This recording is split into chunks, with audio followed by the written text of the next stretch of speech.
Yeah. I'm from Edinburgh, Texas. Um, excuse me. I was a father of a 16-year-old son, single parent. I raised my boy since he was a baby. He meant the world to me.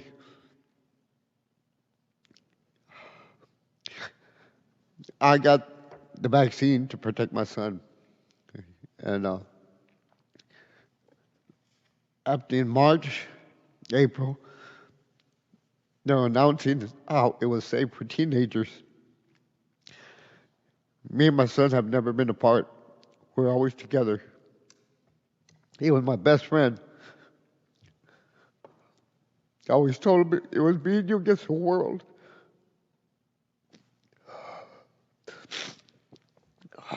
He was a good. At the age of 7, he wanted to play baseball. So I ended up coaching Little League Baseball for 7 years. He was a heck of a baseball player. Then he was telling me he, he wanted to join the Air Force. So I said, good, that's good. I'll back you up on anything you want to do. He joined ROTC in high school. He was always full of smiles. Anybody that knew my son would see he was happy. I wasn't rich, but I gave him everything he wanted. We didn't lack for anything.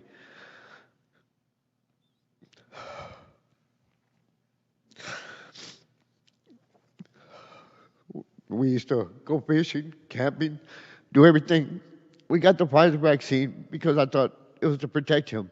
I thought it was the right thing to do. It was like playing Russian roulette. My government lied to me. They said it was safe.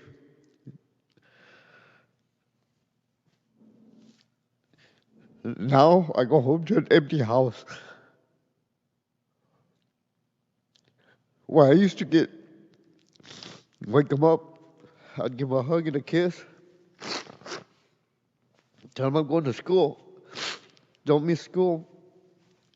I'd get home from work. He'd come running out. He knew when I'd get home. He'd come running out, give me a hug. I'd give him a kiss, a hug. What do you want to go eat today? Like I said, he was my baby boy. Everybody knew we're always together. Like I said, next week is his birthday. You know where I'm going to celebrate his birthday at? While everybody, once we leave here, they're going to forget about what we're doing or what they talk about, what we said here. They're going to be enjoying time with their family and kids. Thanksgiving, I'm going to spend at the cemetery. Christmas at that cemetery. They need to quit pushing this on their children. I'm, I lost mine. Y'all need to protect yours. They're, they're, they're trying to target the 5 to 12-year-olds. We're going to have more deaths in our hands than they plan. And they say it's worth the risk. It wasn't worth the risk to me. My son was the world. He meant the world to me. They could never give him back to me. That's all I want is my son back. So don't make the mistake I did. I did it because I thought it was the correct thing to do. It wasn't. It was not. Like I said, I've always said I love the hell out of my country, but I don't trust my government anymore. I'm here because I'm Junior's voice. I'm doing this in my son's honor. If I can protect one or two children, that means the world to me. And I'm going to continue this fight. I don't know why I ended up here. Something told me to come here. And I know this is not the end of the road for me. I'm going to continue. I'll find out where the next stop is. We need to protect our children. Oh, excuse me, I'm sorry.